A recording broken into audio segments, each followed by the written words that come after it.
Ferreira, do PL de Minas Gerais. Deputado, obrigada por nos atender nessa sexta-feira. Seja bem-vindo. Parabéns pela eleição.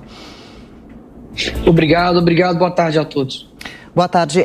Deputado, certamente o senhor acompanhou a live do presidente, gostou, se decepcionou com algum dos assuntos. O presidente comentou sobre diversos temas, alguns delicados, falou sobre a facada que tomou, mais uma vez, sobre as eleições, sobre as preocupações com o novo governo, sobre liberdade de imprensa. O que o senhor gostaria de destacar para a gente? Ou você, né? Bastante jovem. Não, por favor, pode ser você. A grande questão aqui é que eu vou dividir a minha análise em dois aspectos, assim como ele dividiu a live. O primeiro, mostrando suas realizações. É claro que o presidente Bolsonaro sempre lutou pela liberdade de trabalho durante a pandemia, fez o que pôde durante um momento tão crítico, né, que foi esse período de coronavírus.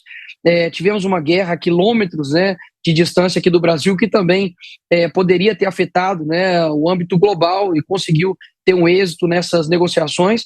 Portanto, ele deixou bem claro suas realizações ali no Nordeste, a questão dos impostos, de gasolina. E o segundo ponto, né, que acredito que era o que todos queriam ouvir, era a parte política que nós estamos vivendo. E nessa parte, eu acredito que a gente precisa colocar as coisas bem claras, de que, primeiro, nós somos 220 milhões de habitantes aqui no Brasil, ou seja, 220 milhões de pessoas com experiências diferentes, pessoas que nesses 2 meses que se passaram tiveram momentos, tiveram experiências diferenciadas uma da outra, e a gente nunca vai conseguir, obviamente, chegar em um consenso daquilo que ele deveria ter falado ou daquilo que ele não deveria ter falado. Uma coisa é certa, eu não quero deixar claro aqui as nossas divergências, mas sim aquilo que a gente converge. Não contem comigo para poder desistir da luta, mas também não contem comigo para ser ingênuo nessa luta. Ou seja, eu sei que a nossa oposição não vai ser a oposição como ocorreu agora nesses últimos 4 anos de governo Bolsonaro. Eu tenho 2 AIs, né, ação de investigação da Justiça Eleitoral, nas minhas costas, que pode aí dar uma consequência, né, de uma cassação do meu mandato, que pode ser, obviamente, né, gerar ali até mesmo uma prisão. Eles já cancelaram, né, as minhas redes sociais, que obviamente é uma ferramenta importante de comunicação. Nós estamos falando aqui para milhares, milhões de pessoas, e não seria possível se não fosse a rede social. Portanto, a rede social ela é importante, mas ela não é mais importante. Se você tira também a rede social, a gente continua tendo respiração, continua tendo a nossa fala, continua tendo as relações humanas, mas dificulta, obviamente, muito mais. Eu consegui retornar com todas as minhas redes, mas eu sei que o jogo agora vai ficar muito mais difícil. Eu não vejo que o Congresso ele vai ter a liberdade até mesmo de falar aquilo que deseja. Acredito que a imunidade parlamentar vai ser relativizada. Eu, por exemplo, nesse instante agora, eu não posso falar nada que ataque a Justiça Eleitoral ou ao Estado Democrático de Direito sob a ótica do TSE, ou seja, completamente subjetivo. Caso contrário, eu tomo pena de multa de R$20 mil. Agora, Nicolas, você está colocando como se você estivesse disposto a lutar pelo Brasil, mas durante esse tempo vocês ficaram mais em silêncio, ficaram mais quietos. Por que você fez isso? Eu vejo que tudo tem seu tempo, assim como dizem Eclesiastes. Tem tempo de lutar, tem tempo de ficar parado, tem tempo de agir, tem tempo de de guerra, tempo de paz. E eu vejo que nesse tempo agora a gente vai ter que ter uma guerra muito mais inteligente. Ou seja, a oposição que nós estamos lutando não é uma oposição que joga as regras do jogo. Não é uma oposição que está preocupada se você disse ou não disse algo de acordo com as regras do jogo. Eles vão jogar a mídia para cima de vocês. Eles vão jogar ali o regimento interno contra você. Então eu sou cético, mas não pessimista. Eu sou cético de compreender que nós estamos em um cenário muito ruim, onde uma pessoa que faz parte de uma organização extraoficial política, que é o Foro de São Paulo, que contém ali o MIR chileno e também tem ali o Comunes, né, que se tornou partido, mas que era o ASFAC, né, Forças Armadas Revolucionárias Colombianas, que faz parte do Foro de São Paulo. É essa organização que a gente está lutando, ou seja, nós somos muito pequenos diante disso. Mas eu também não quero deixar de falar para você que está me escutando, que está talvez com a sua opinião aí, tanto de indignado, que eu compreendo, de revoltado, eu também compreendo, que queria que o Bolsonaro batesse a mão na mesa e fizesse algo, eu compreendo tudo isso. De uma outra maneira, ele deixou também bem claro de que ele não pode tomar uma decisão sozinha, sendo que não há outras instituições, não deu nome aos bois, mas quem sabe lê aí um pingo a letra, de que ele não pode fazer as coisas simplesmente no âmbito da euforia de querer dar uma resposta para o povo brasileiro. Agora, fica alguns questionamentos na minha cabeça, né, que acredito que esteja também na de todos. E agora? Será que seria melhor o Bolsonaro ter uma atitude mais enérgica agora para poder nos poupar de uma possível desastre nesses próximos 4 ou quem sabe muito mais anos de esquerda? Só que, ao mesmo tempo, eu vejo que o nosso poder ele não é concentrado somente no âmbito político. Não tem como a gente terceirizar todas as nossas dificuldades, mazelas, sofrimentos, tudo para uma pessoa. Eu vejo que nesses 4 anos, e talvez tenha sido o plano de Deus, eu acredito nisso, de que se nesses 4 anos que a gente enfrentou uma pandemia tivesse sido gerido por um governo de esquerda, talvez esse processo de degradação econômica, cultural e moral teria sido muito mais rápido. Então, talvez foi um retardamento ao câncer que viria, que vai chegar aí nesse 1º de janeiro. Então, a minha visão sobre tudo é isso. É que a gente mantenha uma esperança, não uma esperança ingênua, não uma esperança que faz com que você não tenha uma responsabilidade dos seus atos. Pode ter certeza que eu não sou aquele tipo de pessoa, por mais novo que eu seja, por mais que eu tenha que aprender, por mais que eu tenha ainda muito a que compreender do mundo, eu me retomo aqui na minha humildade de tomar a posição de estou pronto para ganhar. Se for necessário perder o meu mandato, eu perco, mesmo que injustamente, porque eu sei que eles vão tentar fazer isso. Se for necessário, né, eu ser preso, eles me caçarem, eles me perseguirem injustamente, meu Deus do céu, eu sou cristão, que tipo de surpresa tem isso para mim? Eu fico muitas das vezes preocupado, atônico, de que eu vejo que as pessoas lhe faltam coragem mesmo.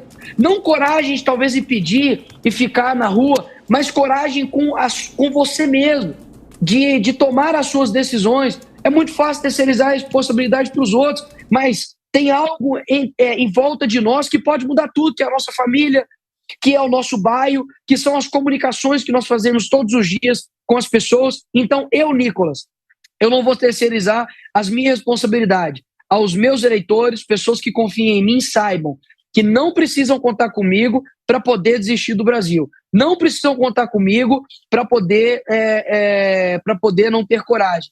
Eu terei coragem naquilo que for necessário, ficarei calado quando for para ficar calado, mas quando for para agir, pode ter certeza que eu estarei preparado. Essa é a análise que eu faço, assim, óbvio, bem breve, daquilo que o presidente Bolsonaro disse. E ontem mandei uma mensagem para ele, disse: presidente, descansa seu coração verde e amarelo, porque eu tenho certeza que você foi o trator pavimentador que começou essa obra, mesmo com seus erros e acertos que ele mesmo confessou, mas jogar a toalha por conta, obviamente, de um cenário horroroso, eu não quero contar com isso.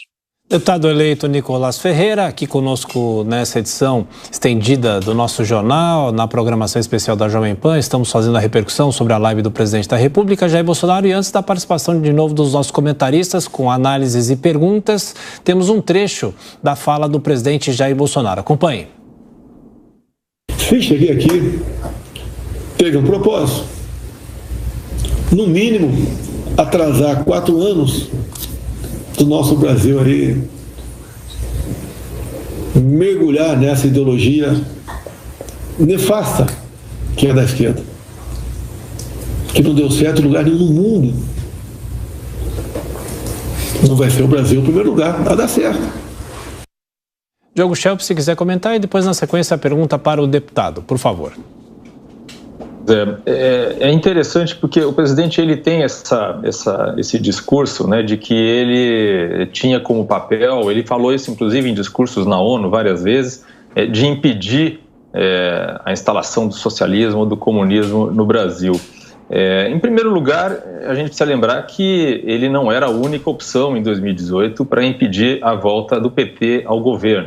Ele também, em muitas das falas dele, ele esquece que entre o governo dele e o governo da Dilma, teve o governo Temer, que estava longe de ser algo voltado para o socialismo, coisa do tipo. E em terceiro lugar, apesar de ser um partido de esquerda, o PT, o que se viu nos primeiros governos também não foi a instalação de um sistema comunista, um sistema socialista ou algo do tipo. Então isso faz parte da estratégia, né, de estabelecer aí um medo, né, do desconhecido, justamente com fins eleitorais. Eu conheço bem, por exemplo, o Fórum de São Paulo, porque como jornalista estive em um desses encontros para retratar aquele momento. Fui, inclusive, expulso pelos petistas porque eles não queriam que eu assistisse a alguns dessas discussões, mas vou dizer, era algo absolutamente vazio de conteúdo, não tinha nada de fato, enfim, que pudesse significar realmente uma ameaça, algo que levasse a golpes ou coisa do tipo, né? Eram discussões vazias sobre ideias de esquerda e assim por diante. Se quiserem ver sobre isso, é só procurar um vídeo chamado Fórum dos Dinossauros, que está disponível no YouTube, em que eu mostro essa experiência. Mas o que eu acho importante nessa live do presidente Bolsonaro é que ele, de fato, coloca uma pedra sobre o túmulo, né? Uma pedra sobre essa ideia de que Lula não vai subir a rampa, né? Ele deixa claro que está conformado com essa realidade e que vai buscar, então, ser oposição ou ser um líder dessa oposição ao governo Lula. E é importante que exista realmente uma oposição forte, né? Porque há muita coisa que pode vir a ser feita por esse governo e que pode ter impactos negativos na economia, tem impactos negativos, inclusive para a questão de liberdade de expressão. Mas o que a gente viu, deputado Nicolas, e aí vem minha pergunta, em alguns episódios recentes, é que essa oposição, ou aqueles que pretendem fazer oposição no Congresso a Lula a partir do ano que vem, ratearam ou derraparam muito nessas últimas semanas, né? Um exemplo é a aprovação das mudanças na lei das estatais, que abre espaço aí para nomeações com critérios políticos para as estatais e que teve uma colaboração, talvez involuntária, até de deputados do PL, né, que depois disseram que foram enganados, porque disseram que votaram no texto base, mas que depois pretendiam votar destaques para retirar a mudança, mas no fim das contas não aconteceu, né? No fim das contas, a impressão que se tem naquele episódio é que ou há uma ingenuidade naqueles que pretendem fazer a oposição a Lula no ano que vem, ou de fato algum tipo de debilidade, né? Eu queria saber, na sua opinião, se há ainda muito que aprender por parte daqueles que pretendem fazer oposição ao governo Lula para que de fato consigam fazer isso de maneira efetiva. O senhor só pode estar de sacanagem com a audiência e com a minha cara para poder falar que o Foro de São Paulo é como se fosse uma reunião de senhores que não conseguem modificar a política interna de país. Sendo que há 16 anos, basicamente 98% dos países da América Latina são comandados por figuras que foram feitas, construídas, preparadas pelo Foro de São Paulo. Então, por favor, tenha no mínimo honestidade comigo, que eu sou entrevistado, com essa audiência aqui. Agora, segundo, colocar como se a gente estivesse vivendo um comunismo imaginário também é muita desonestidade. Eu não posso falar sobre a justiça eleitoral. O senhor acha isso democrático? Eu não posso falar contra o Estado democrático de direito, caso contrário eu tomo uma multa no meu contra-cheque. Eu não recebo o meu salário. Existem pessoas que estão sendo tolhidas de falarem contra o processo eleitoral, questionarem o processo eleitoral. Agora, o senhor realmente acredita, quando eu falo em comunismo, é pegar em foice e martelo? Que tipo de mentalidade infantil? E querendo ainda colocar como se o senhor acreditasse nessa sua fala de que nós estamos pintando um comunismo para poder ganhar a eleição. É muito claro o que está acontecendo aqui no Brasil. Primeiro que o comunismo que é colocado aqui não é o comunismo marxista de luta de classe somente, não. Se o senhor estudasse um pouco a respeito do ganho cultural que Gramsci, Escola de Frankfurt fizeram e conseguiram colocar aqui no Brasil de uma maneira incrível, você vai ver que a direita não tem nada, a não ser um presidente da República que vai sair amanhã. O que a direita tem, meu amigo? Nós temos, não fala besteira, Nicolas. Nós temos a condição, só um minutinho que eu estou terminando de falar. Nós temos a produção cultural nas universidades. Nós temos os professores nas universidades. Agora você colocar como se o presidente Bolsonaro estivesse falando de que... Eu posso falar ou não? Eu posso terminar de falar? Eu posso terminar de falar? Lula. Eu posso terminar de falar? Eu te ouvi. Qual é o seu critério de... Eu te ouvi. Deixa eu terminar de falar. Deixa eu terminar de falar. Você acha que comunismo então, tá bom, vai lá. ditadura necessariamente? Quer dizer, toda ditadura é comunista? O fato de você... Mas todo comunista é ditador. Eu concordo que você tenha sido censurado. Todo comunista é ditador. Todo. Ah, sim. Agora, todo ditador é comunista? Mas quem está discutindo isso? Não, você está falando, você está confundindo as coisas. Você está falando que o fato de você ter sido censurado ou ter sido impedido de falar coisas é uma prova de que existe um comunismo sendo instalado no Brasil.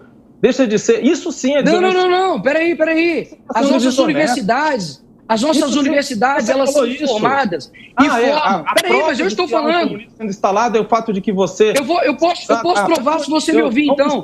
Eu posso provar se você me ouvir, eu posso provar. Porque, pelo visto, só de você ter... Então, só um minutinho. Eu posso responder ou você vai ficar falando? Não. Só encerra aqui. Só deixa claro isso. Vamos falar um de cada vez, só para a gente também não, mas é importante, não atrapalhar o entendimento da audiência, por favor. Mas fui interrompido, então me escuta. E você saiu me atacando e ofendendo. Você me respeita. Então me escuta. Ofendendo não. Quando eu digo que você fala que vai no Fora de São Paulo e você fala que é uma reunião de velhos ali, você é um desonesto. Você dizer que as pessoas estão plantando o comunismo fake para poder ganhar a eleição. Toma vergonha na sua cara. Porque o que está acontecendo no Brasil é exatamente isso. Universidades estão formando militantes, pessoas estão sendo colocadas como criminosos por defender um governo. Eu estou sendo cerceado, assim como vários jornalistas. Pessoas vão ter liberdade aqui no Brasil. O Folha de São Paulo coloca todos os presidentes aqui na América Latina para você vir aqui na audiência na minha cara falar que Folha de São Paulo é uma mera reunião, que você foi lá e tem um videozinho no YouTube. É isso mesmo, toma vergonha na sua cara. Não está conversando com mulher. Só um momento, então, Nicolas e Diogo. Vamos ouvir um pouquinho o Fernando Conrado enquanto a gente respira um instantinho. Vamos tentar se respeitar nessa conversa e manter um pouquinho a calma. Fernando Conrado conversa com a gente um pouquinho, dá a sua opinião sobre o assunto. A gente volta a ouvir o Diogo e o Nicolas também. Vai lá, Conrado. Meus amigos, minha formação é em Direito, Política, Antropologia, Universidade Federal, desde 1997. Tá? Faz tempo que eu estou nesse negócio, no ambiente universitário, tal. Desde que a gente tem a esquerda no poder, isso aí era só desde o tempo lá do Fernando Henrique Cardoso, todo o sistema de ensino tem um viés de esquerda. Todos os profissionais que nasceram desde a primeira série até o ensino superior vieram com uma visão de esquerda. E aqueles que não concordam com a visão de esquerda não conseguem subir na carreira. Ou por que vocês acham que a gente teve um poder judiciário em silêncio durante 4 anos? E por que a gente teve um Ministério Público em silêncio durante 4 anos? Porque ou aqueles que concordam com todas essas abjeções que a gente teve se mantiverem no poder, ou aqueles que eram contra evitassem subir na carreira e não ter seus ganhos pessoais. É isso, o Foro de São Paulo, essa é uma realidade dele, dizer que teve... E eu não vou nem entrar no mérito do Chab, ele tem uma visão política diferente da minha, eu não vou estar discutindo aqui ao vivo com a gente, mas é isso que a gente viu, o silêncio total. Ou por que vocês acham que a gente tem hoje no Brasil um judiciário que cala quem pensa diferente, mas não cala quem é a favor deles, que desmonetiza quem pensa diferente e não desmonetiza quem pensa a favor deles, que desmonetiza e faz essas ligações que o Shelby faz com... Porque o Shelby falou para nós que teve agora um bolsonarista que ia matar o Lula e explodir tudo. Aí o bolsonarista, na sua audiência de custódia, dito bolsonarista, disse: olha só, o delegado botou que eu sou bolsonarista, o delegado botou que eu queria falar do Lula, e botaram um silêncio nesse processo, ninguém mais pode ter acesso. Eu até queria fazer perguntas mais duras para o Nicolas, mas o Nicolas é um homem muito inteligente, já chegou dando seu habeas corpus preventivo, que olha só, pelo mundo que a gente vive, a gente não tem mais liberdade, eu como deputado não vou poder agir, ou seja, a gente já não vive numa democracia, e isso é claro para todos nós aqui, e é um lado calando o outro. Ou alguém não viu o discurso de... Quando o Lula venceu, ele fez um discurso lido, bonitinho lá no Fantástico, mas depois ele vai para a Avenida Paulista dizer o quê? Eu já falei com a esquerda, eu já falei com a direita, e agora eu vou falar com a esquerda novamente, porque não vai mais ter direita no Brasil. Ou naquela nomeação de ministros dele, que ele diz que o Bolsonaro pode ter acabado, mas os bolsonaristas estão nas ruas e devem ser reprimidos e atacados. É esse o mundo que a gente está vivendo, de completo silêncio. Quem se opõe contra é martelado na cabeça. Esse é o coletivismo, que é uma das coisas ruins da própria esquerda. Assim como a gente tem essa visão de mundo do progressismo, de achar que o mundo vai ser melhor automaticamente, sem coragem e sem esforço. E isso que o Nicolas nos fala aqui é algo muito importante. Olha só, pessoal, a gente teve a cereja do bolo lá, Bolsonaro, mas de resto a gente não conseguiu nos unir e estamos perdidos novamente. Vamos voltar para a base. Parece o discurso do Mano Brown para o PT lá, né, quando o PT caiu do poder. Vamos voltar para a base, vamos unir a tua comunidade, quais são os teus valores. O maior ganho do governo do Bolsonaro que a gente teve aqui é poder falar de política de maneira aberta. Como a gente tem a Jovem Pan hoje, sim, tem aqui que a gente tem os dois lados discutindo, com visões de mundo, e faz parte dessas discussões, até é bom, porque são o combate de ideias que vai fazer a gente ter uma visão maior do futuro, se a gente fizer tudo isso aqui com muita honestidade intelectual. Acerca do que a gente teve do discurso do Bolsonaro... Não, a gente tem que dispensar o deputado, mas eu peço para que você faça a última pergunta para ele, por favor, alguma pergunta relativa ao que nós ouvimos do presidente nessa live, por favor. Claro. Nicolas, diante dessa fala do presidente, no momento que ele faz essa primeira parte, como tu bem falou, isso é um discurso que não precisava fazer para sua base. Ele está fazendo, para mim, um discurso de desculpa para os petistas. Me compreendo, a gente até fez um bom governo. Minha pergunta para ti é, eu não estou falando de golpe militar, de nada disso, tá? Mas diante dessa saída com um discurso quase melancólico, como que ele fez, sem tanta energia assim, tu acha que acaba-se a figura do mito Bolsonaro? Eu vi que tu tem atrás ali o meme dele pescando. Aquela imagem vai continuar ali ou ela vai sair da tua estante a partir de agora, Nicolas? Eu acho que vai ficar no imaginário do brasileiro o papel que o Bolsonaro fez. Eu acredito que essa parte do mito, né, da eu sou a lenda, de colocar como quase o Bolsonaro fosse um super-herói, de fato, ela, como eu posso dizer, ela sai um pouco do âmbito imaginário, porque as pessoas conseguiram compreender o que é a política de fato, que realmente é um jogo, é difícil, complicado, de sacrifícios, e não é nenhum privilégio, né, ser presidente da República. Portanto, eu acho que agora, como mesmo o próprio presidente disse, né, que ele levantou lideranças, e lideranças são feitas também de forma natural, de forma espontânea, eu vejo que, como eu retorno aqui mais uma vez, eu acho que a visão que nós vamos ter do presidente Bolsonaro, que aqui eu tenho pelo menos, e vejo as pessoas comentando, é de que ele abriu o caminho. Antes tinha uma voz única, somente aqui no Brasil. E do tanto que aquelas que a gente achavam que eram os opositores, hoje estão de mão dadas, inclusive desde a FHC até os dias atuais. Portanto, eu acredito que foi uma pessoa que realmente se sacrificou durante um período muito difícil e que esse mito aqui, né, de que tem aí os memes, acho que ficará aí, né, nos nossos corações. O presidente Bolsonaro, obviamente, ele não morreu, ele continua, né, sendo uma pessoa e com certeza extremamente influente nas próximas decisões que foram serem tomadas na base da direita, e acredito que a fala dele, a maneira como ele está se portando, é de que ele cumpriu a missão. Ele cumpriu a missão dele dentro daquilo que ele era capaz de fazer. Portanto, eu acho que foi esse o tom que ele deu na despedida.